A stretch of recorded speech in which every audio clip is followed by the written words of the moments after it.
आउनुस् हजुरहरूलाई आज हामी वान नाइट स्टेमा के गर्यौं के खायौं कसरी रमाइलो गर्यौं भन्ने बारे हजुरहरूलाई देखाउनेछु। सो हाम्रो कलेजबाट चाहिँ टुर पनि लानुभयो, पिकनिक पनि लानुभयो अनि वान नाइट स्टे पनि लानुभयो। अब बाँकी रह्यो एउटा इन्टरनेसनल टुर बाँकी छ, त्यो चाहिँ जनवरीमा छ। हामी टुर नगएकोहरू चाहिँ सबैजना हामी चाहिँ वान नाइट स्टे जाने प्लान गर्यौं। म पोहोर मुस्ताङ गइसकेको थिएँ अनि यसपालि सिक्किम चाहिँ म आफ्नै कामले गर्दा गएन। अनि वान नाइट स्टेको लागि चाहिँ हामी चाहिँ त्रिशुली रिभर साइड जाँदै थियौँ, मतलब त्रिशुली रिभर साइड रेजोर्टै जाँदै थियौँ। काठमाडौँदेखि 3-4 घण्टाको यात्रा पछि हामी चाहिँ आफू बस्ने रिजोर्टमा पुग्यौँ। हामी पुग्दा अर्दा रात परि नै सकेको थियो, त्यही भएर रातिको एम्बियन्स यस्तो थियो। It was great. अनि त्यसपछि हामीले जाने बित्तिकै स्न्याक्सहरू लियौँ। यहाँ भएको जति सबै आइटमहरूको टेस्ट एकदमै राम्रो थियो। यति गरिसकेपछि हामीलाई चाहिँ रुम चाहिँ अलोकेटेड गरिदिनु भयो। कोही मान्छे टेन्टमा बस्यो, कोही रुममा, अनि हामीलाई पनि रुममै परेको थियो, जसमा चाहिँ हामी चाहिँ रुममा 10 जना थियौँ। जाने बित्तिकै हामी स्विमिङ खेल्न गएको, पानीभित्र मात्रै के छिरेको थियो, सास अड्केर त्यहीँ झन्डै गएँ म। सो यति गरिसकेपछि हामीले चाहिँ सावर लिएर चाहिँ हामी फेरि नाच्नतर्फ गयौँ जिउ तताउनको लागि। सबैभन्दा बबाल रमाइलो चाहिँ यहाँ भएको थियो।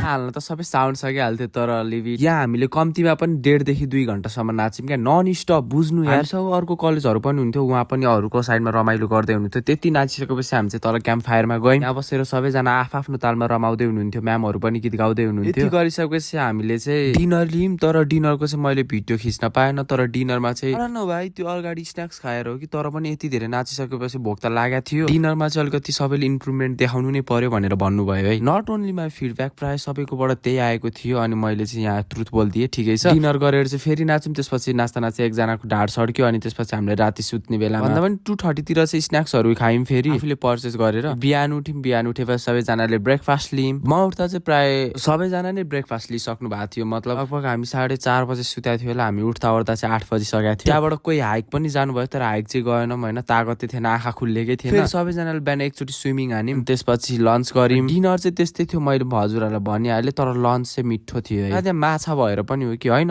तर अगाडिको डिनरमा नि चिकन चाहिँ थियो। सो यो कुरा यहीँ टुङ्ग्याम। अनि मैले एम्बियन्सहरूको रिभर साइडहरूको भिडियोहरू खिचेको थिएन, मैले हिँड्ने बेलामा बिर्सेँ, अनि मैले त्यो सबै खिचेँ। अनि हामी चाहिँ रेजोर्टबाट चाहिँ 12 बजे चेक आउट भएको थियौँ। जाँदाखेरि चाहिँ हामीले मलेखेको माछा लग्यौँ। हामी 4 जनाले मात्रै लग्यो, हाम्रो टिमको 2 जना सरहरू अनि हामी। So thanks for watching this video. अर्को भिडियो लिएर छिट्टै आउने छु। Till the time, bye bye. Please guys do follow.